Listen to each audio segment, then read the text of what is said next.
So current shoe rotation.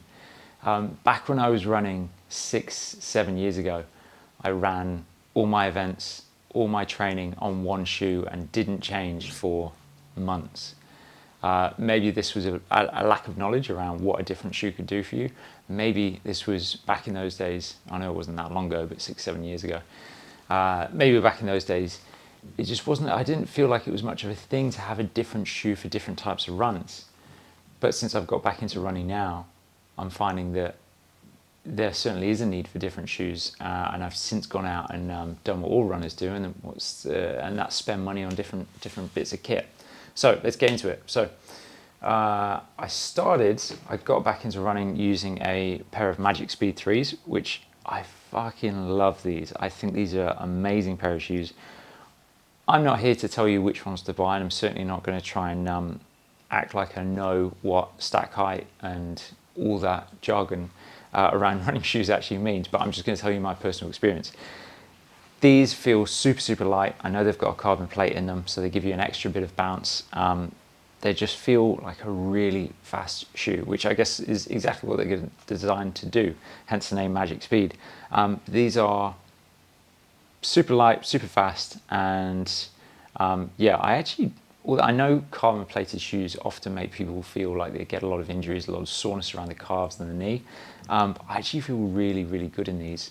I am quite a heavy pronator, but my podiatrist, who I was seeing for some plantar fasciitis, she actually gave me these shoes because she partners with ASICS. And I have to say, I'm so glad I went to see her, because these have been phenomenal in me just building up some speed in my tempo in my interval sessions. Secondly, these ones have had quite a bit of wear and tear. The Gel Kayano 30s, again, my podiatrist recommended these to me because I'm a heavy pronator. These are a stability shoe, so these mean that I can, when I'm feeling a bit beat up, I can go to these and they'll carry me through a run. So I tend to use these when, I'm feeling a bit beat up, ankles and calves aren't feeling that good, and I need a shoe just to carry me through a run. But to be honest, I don't really love running in these. They feel super slow, especially to the Magic Speeds, but also just in general. They feel slow, they feel sluggish, and I can't wait to get them off my feet once I've done with a run. Next, a shoe that I was very, very excited about getting. Had trouble getting hold of it for a long time, and they finally released a new one, and it is the Superblast 2. And I have to say, even though I'm a pronator, and these are more for neutral and underpronation, these have been fantastic. If only I had these shoes a few years ago, I probably wouldn't have stopped running. I know the stack height, this bit, makes a huge difference in absorbing body weight and keeping you moving and keeping your legs feeling fresh. So I tend to use these on my long runs, although they are classed as a sort of do-it-all shoe. I like them so much actually that I decided to buy them in white as well, because I saw how quickly they were flying off the shelves, and I thought, you know what, whilst they're out, I'm just going to get 2 pairs and hope they're good, and they are. So I'm glad that I did, because when these ones wear out, we're moving on to the white ones. Yeah, really, really happy with these.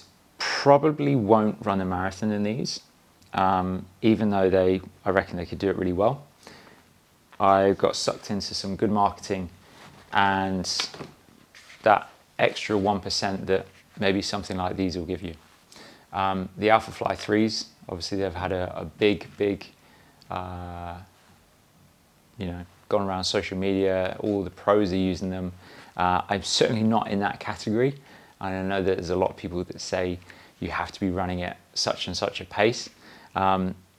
Maybe you can tell me whether I'm worthy of these shoes. So I wore these for the first time on a couple of days ago, 2 days ago, and I did my half marathon test in these, and I got a 1:47, so it was about 5 minutes a kilometer.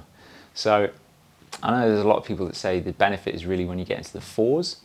So hopefully I can keep pushing my fitness up and make myself worthy of wearing these shoes. But honestly, they just felt really comfy, and I felt fast in them. I felt good.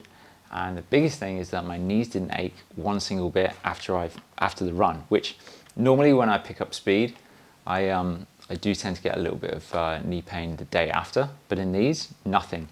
I will say this though, they feel very, very weird to walk in.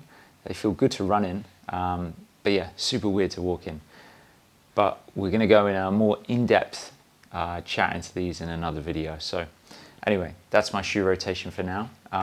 If you have any suggestions on what you think I should add into that or take away, or if you have any advice, drop me a comment below. And if you like this video, you want to follow along the journey, it would mean the world to me if you like, share and subscribe to the channel. That's it for now. I'll see you in the next one. Bye for now.